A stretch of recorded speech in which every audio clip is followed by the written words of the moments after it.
Hello everyone and welcome back to the channel, or welcome if you're new.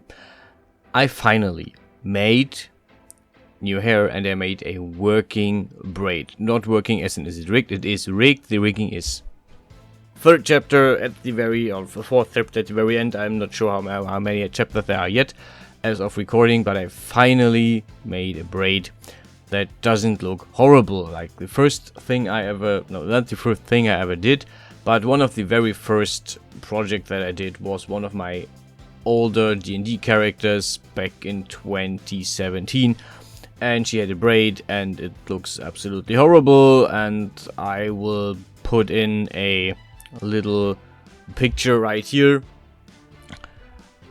And yeah, this was my first attempt, and I finally made another one and it looks okay. It looks okay. It looks acceptable. Yeah, the first part of the hair is relatively simple. It's relatively standard. I used a tube. I extruded sides of the tube. Then I put it on the head and then I extruded it. Main problem here is changing between the coordinate system of the object and the coordinate system of the world. Swapping every now and then. And also kind of putting all the stuff in place around the head and having it overlap in the right way, so it actually overlaps towards the braid, because I wanted to do a Dutch braid. It's something I really find quite well looking, and since I do not have any hair anymore, for those who watch my live streams, I do not have any hair, you know, as a choice, but still. Yeah, I can't wear them, but I think they look really good, especially on women, but also on men sometimes. Anyhow, I finally made one. And I had a little temper tantrum in between, because you will see later that I couldn't figure out for the life of me how to actually make the braid. So at first, my first attempt, I wanted to make the hair and then have it braid naturally, and then tack on the braid on the bottom part of the head, like the one that hangs down. You can see it, but this didn't work as intended. It is relatively flat, as you can see. It's kind of a French braid, how it is currently, but it is not the Dutch braid that I wanted. Interestingly enough, the AI that I use really has a problem with creating the right kind of braid, so it doesn't really know different kinds of braids yet, and I'm not really energetic enough to train it. But yeah, so I made the base hair. This is what I'm currently working on, just putting it on, and you can see already that it is overlapping from left to right. So this is something that I wanted to do. By the way, this is the Lots of Magic content will continue next week. Under the week, I will do this on Wednesday. Anyhow, yeah, I started to smooth this down in the middle of it, so I had an actual view of how it would look, and I'm pretty pleased. The whole thing about making a tube, extruding some of the lines, and then setting this up works quite well for hair. It looks kind of natural. It doesn't look photorealistic, but it looks good enough to be in a render. It looks good enough for a stylized hair, and I think it's working quite nicely. I also wanted to hand weigh the hair, but this takes so much time. I just I basically quit midway on a Sunday evening, so I just did the short version with filling with bone. You will see it later. Yeah, I made the braided structure of the hair. One problem that I encountered was that I should have gone and made the hair loops smaller, basically, whenever they went to the middle, because you can see that I'm basically having a problem with the overlap. Like the form is starting to get wavy. It goes up, it goes down, it goes up, and then it crosses, which is not like here usually physically works, but since it is in the back of the head that you usually do not see, it works well enough. You also see that I have like a base model that is on the side that I then alter. Like I have the cutout, or the not cutout, the pullout is not symmetrical, so I can just move the whole thing, or yeah, change the shape a bit, and the hair doesn't look completely symmetrical, completely even. It looks a bit wild, a bit every here and there. So yeah, that really quite works out in this case. I'm really happy with how it turned out.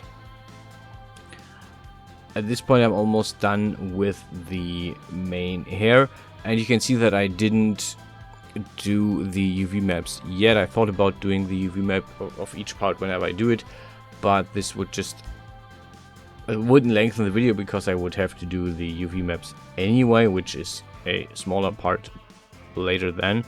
But yeah, since I didn't copy paste this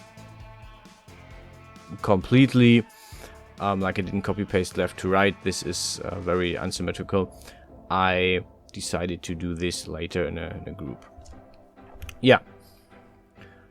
And we're almost done with the first part, which is really just the base shape of the hair on the head.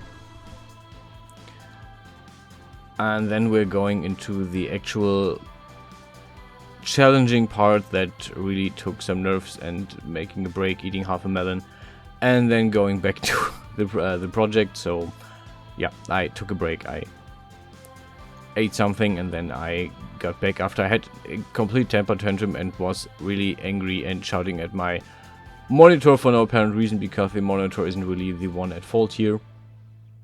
Yeah, this is me trying my first attempt at the braid, and at first I wanted to have like a braid that is, I wanted two parts, one lefty, one righty, that kind of go around each other so it actually looks natural. You can see this here. I wanted to have this braid structure more or less, and I did several attempts of these. Not all of the attempts are on video. I had like, I think half an hour or something that I just didn't record because I was trying this for several attempts, because I'm not the smartest person, and sometimes really stubborn when it comes to stuff like this. So I had several attempts of this. None of them worked, obviously, because I simply missed a very simple thing on the braid structure, which I will come to when I actually show you how I did and how I'm doing the braids from now on. I had a few pictures up on my other monitor which were showing Dutch braids, and I couldn't figure out for the life of me, like, this is how this actually works mechanically, more or less. You have three parts, they're getting, or two parts, they're getting braided into each other, so they hold each other steady. And you can see that this is absolutely not working in any case. I think, at least for me at this point, it looked like it wouldn't work. So what I did is, I actually tried this first, not recording, and then I thought, okay, this works. I recorded it, did it again, recorded it. I'm doing a tube. The tube is symmetrical, at least for now. It doesn't matter, you can do it asymmetrical as well. It becomes asymmetrical as well. And you can see that this is like, part of this is in the back, part of this is in the middle. The easiest way is to have both of them in the middle, get smaller to the ends of the tube, so the middle part is actually the thick part. This is something that I will improve upon on the next time I do this, and there will be a next time. I can promise you there will be a next time, mainly because I really like braids. But yeah, after I had these two parts figured out, I resized them, put them on the head, and the rest is actually copy paste. So at some point I made I think at this point I started to make the UV maps, which is really simple. It's a tube. You just grab one of the edges. Okay, here we go. Grab one of the edges, you unfold it at this edge, and you have a fair enough bump map for everything. Next part is just copy pasting these two pieces, and I really encourage you to do what I do next, which is after you finish these parts, just grab each part, remove the symmetry, and just like change them a little bit so they don't look perfectly copy pasted, they don't look really that samey. And for the end of the braid, I actually cheated, well, kind of. I imported another hairstyle that I already did. You remember maybe the Huntress hairstyle that I made back last year somewhere. I don't remember when I made it, but I remember where I saved it, lucky. And I have a good saving folder structure. Know where you save your stuff, because you will need it, you will look up stuff, and you will copy paste stuff, and knowing where you save your stuff is always a good idea. Yeah, here it is. Cut away everything I don't want. I could have maybe had the bangs in. I just didn't feel like having the bangs in, but could add some detail. Yeah, and that's basically it, at least for the modeling. Now comes the fun part of making the UV maps. The good thing is these are all open tubes, so the UV map is relatively simple. At first I thought about making all the UV maps really good UV maps, which means, yeah, unfolding them and making them really orderly structures, but I quickly noticed after 2 or 3 that this is going to take way too much time. So some of them I fixed, especially if they were like really off or sideways or had a weird sling in between. You can see this is like complete curve in the model, so I kind of fixed that. I'm saying kind of because it really is just kind of. And yeah, some of them I just had to turn 90 degrees sideways or some degrees sideways, and some of them I had to fix to actually work, because I have, you will see this later, I have a bump map for hair which I use in general. Side note here, I have not yet worked out a way to make a bump map with AI. So apparently AI is trained on artwork and not on something like bump maps and stuff. Yeah, grabbing everything here, making a new material for the hair, then grabbing everything again, making a new material for the hair tips, and then the elastic. Yeah, and we are in Des Studio. I'm with the geometry editor tool, and I'm basically just making these several face groups, which I then will make into